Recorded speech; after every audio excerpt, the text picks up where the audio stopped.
I'm Ami Horowitz, and on October 7th, Hamas committed one of the most atrocious terrorist attacks in Israel's history. It attacked Israel and killed over 1,000 Israeli civilians in the most brutal way possible. Israel responded by invading Gaza, Hamas's base. Many portrayed Israel as committing war crimes during this operation. This video will delve into the myth and the reality of that. In response to this atrocity, Israel entered Gaza on October 27th after a bombing campaign. The media was flooded with images of destroyed buildings smashed to rubble. And alongside it, the campaign to demonize Israel, a narrative accepted by many people on the left. Do you think that Israel's committing war crimes in Gaza? Yes. Okay. Yeah. Like intentionally targeting civilians? Yeah, they're just like blowing everything up. That conflict in Gaza? Oh yes, I know a lot Okay. about that. So do you think that Israel is committing war crimes? Yes, I do. The definition of a genocide is, yeah. You think it's a genocide? I think they definitely are. For sure. Yeah, for sure. Yeah. From what it sounds like, I'd say so. Yeah, I think they acting improperly Yeah. because they killing a lot of innocent people. Right. I think they are. I think they are committing war crimes. I see like on the news, hospitals and children, they don't care about the civilians. So is Israel committing war crimes as the media has promulgated, or is it following the rules of war? Absolutely, Israel follows laws of war, or what we call the law of armed conflict, and the application of use of force, especially in this war. John Spencer is considered the U.S.'s leading expert on urban warfare. He's the co-chair of Urban Warfare Studies at West Point and the co-director of the Urban Warfare Project. In fact, Israel has instilled in its military an ethos of ethics that is a core part of its doctrine and that it implements on the battlefield. Among its prime directives is to minimize harm to civilians. This is an unprecedented interview with an Israeli military drone operator tasked with targeting and attacking military targets in Gaza. Training that we are going through in order to qualify us to avoid hurting uninvolved civilians are start from the beginning, from the drone school of the Israeli Air Force. We are learning how to analyze the image, how to distinguish between men, women, children. From the day you're drafted into the IDF, ethics is something that's discussed and rediscussed over and over and over again. From basic training to the most senior courses, that emphasis on our ethical code, that emphasis on the standards to which we hold ourselves, and that's what makes me proud to wear this uniform and to serve in this military. Those ethics are the things that drive me, the ability to sleep at night and function as a human. I'm not just an Air Force drone pilot, but I'm a Jewish Air Force drone pilot. But how does that track? How could the IDF focus on ethics if the Gaza war has left thousands of civilians dead, including women and children? While this number seems large and has been the fuel that has pushed the storyline that Israel is guilty of mass war crimes, a closer examination has revealed a truth that belies the narrative being told. So the number that we hear on civilian deaths, I mean 25,000 deaths roughly, seems like a very large number to me. Doesn't it seem like a large number to you? No. I mean, because I study war, I study urban wars. In the spectrum of urban combat, even modern history, that's not a large number, depending on the context of the enemy. Does casualty count determine unlawfulness versus unlawfulness? Does casualty count determine war crime versus non-war crime? Absolutely not. It doesn't even. It's not a part of the decision in which somebody would evaluate a crime. That number. What matters is, like the law says, is what is the context of the action. So there's no comparison to how lawful the IDF have been, how low the IDF civilian casualties have been in the execution of the use of force. I'm very proud in that because I think it's give me the energy and the motivation to continue. Some people say it's disturbing your mission. You are not performing your mission because you are trying to not to hurt uninvolved civilians. But I see that part of my mission is not to hurt uninvolved civilians, so by doing that, I do fulfill my mission. Urban warfare is the most brutal of all forms of war, and has historically led to the highest rate of civilian deaths. 90% of victims of this type of combat are civilian. Yet Israel has a casualty rate, both historically and in this current Gaza war, at 50%.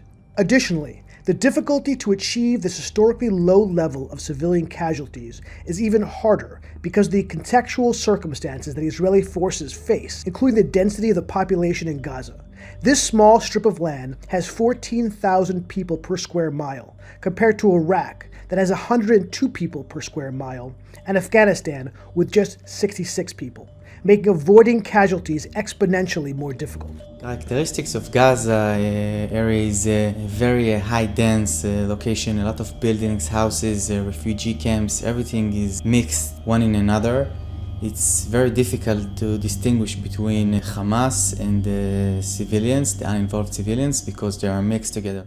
Adding to the complexity and difficulty in minimizing civilian casualties is Hamas's deliberate and cruel choice to place their terrorist infrastructure inside civilian locations and using their own citizens as human shields in a callous attempt to increase the civilian death toll in order to put pressure on Israel.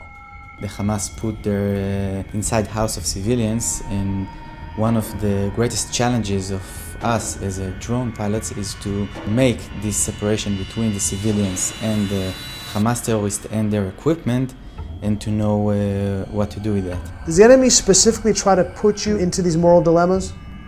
Every day. They know. The enemy is very smart. He knows that the world is very criticized about Israel and their operations in Gaza and the West Bank. So they know that we are very sensitive regarding the civilians. On every target, they hide their ammunition house of civilians. They put ammunition warehouse near schools and kindergartens, mosques. Do you think Hamas is actually trying to increase the civilian death count? I don't think that. I know that. Hamas is absolutely trying to get as many civilians, Palestinian civilians in Gaza, killed as possible. لذلك شكلوا دروعا بشرية من النساء والأطفال والشيوخ والمجاهدين ليتحدوا بذلك آلة القصف الصهيونية وكأنهم يقولون للعدو الصهيوني إننا نحرص على الموت. In the last Gaza conflict, the Israeli military captured Hamas handbooks that acknowledge that Israel places an emphasis on limiting civilian casualties and trains its fighters on how to lure the Israeli military into killing more Palestinian civilians. In one section called Factors for Successfully Hiding Weapons in Homes, the manual explains how civilians can and must be used to hide the explosives, including this photo, showing how to put explosives near a child's bed. What does Israel do to minimize casualties in this war and others? The reason the Israeli Air Force using a lot of drones in their missions is to avoid hurting uninvolved civilians. Because of the ability to distinguish, to investigate the target, we are there with the drone, sometimes even 24 hours before the attack, to clear the area. I scan the area with both CCD camera, a regular day camera, and infrared. With an infrared camera, I can see very small things that may be hiding or in some place that a regular camera cannot see. Unique to only Israel, too. Some of the things that Israel does in order to remove non-combatants, calling everybody in the building and telling them to get out. Giving phone calls. To everybody. To everybody, which is unique. Never been done in the history of warfare. Unique to this war, too, Israel hands out its maps, which has never been done in war, saying, today, our area of operation will be this small area. So if you're not there, there's less risk to your death. They'll give plenty of time for you to evacuate, which are all unique civilian harm mitigation steps that Israel takes. Doesn't Israel lose a military advantage by doing that? 100%. Sometimes when I'm talking with foreign military, they always tell us, you Israeli are, why you do it? You are destroying all the element of surprise. You are hurting yourself in their ability to achieve the completion of the mission. But I feel very good about it that we do it. Which is going to be really hard for people to believe that in this war, not a single battle, in this war, Israel has implemented more steps to mitigate the harm of civilians than any military in the history of warfare.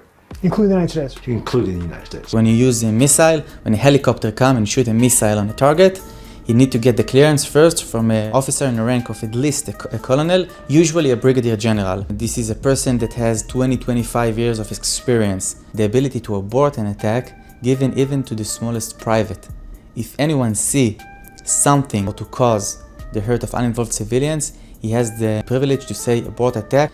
In order to abort the attack, everybody can do it and everybody is obligated to do it. Unfortunately, several times that we are aborting an attack because we didn't want to hurt any uninvolved civilians, those targets eventually hurt Israel in one way or another. It's one of our most difficult dilemmas, what you do, because what we're supposed to do. Your civilians or their civilians? Yes. An undertold story from the Israeli-Hamas conflict is an unrelenting onslaught of missile attacks that Israel has endured. These missiles are not targeted at military installations or high-value targets, but rather, they are all directed at major civilian population centers with the express purpose to wreak terror and kill Israeli civilians. We went to the border of Gaza, to the Israeli town of Sderot. How far away are we now from Gaza?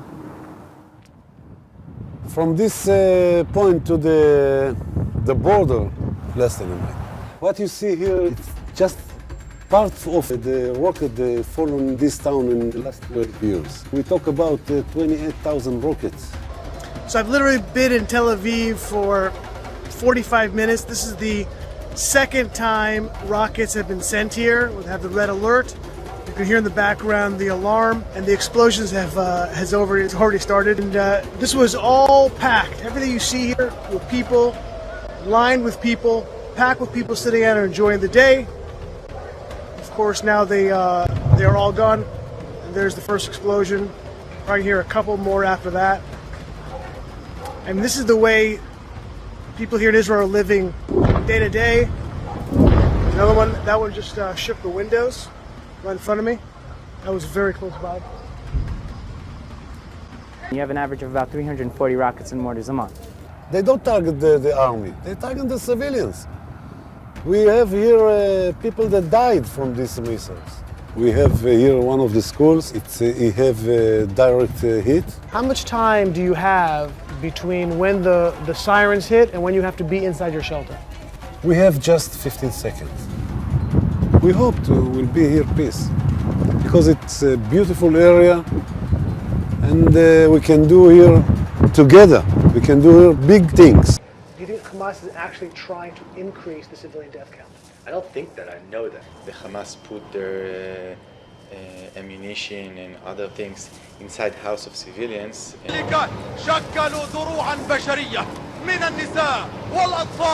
While we were filming, a pro-Palestinian agitator began throwing rocks at me. To figure it out, and we all. You mind not throwing rocks at me, bro? Yeah, don't do that. Yeah, stop doing whatever. Stop.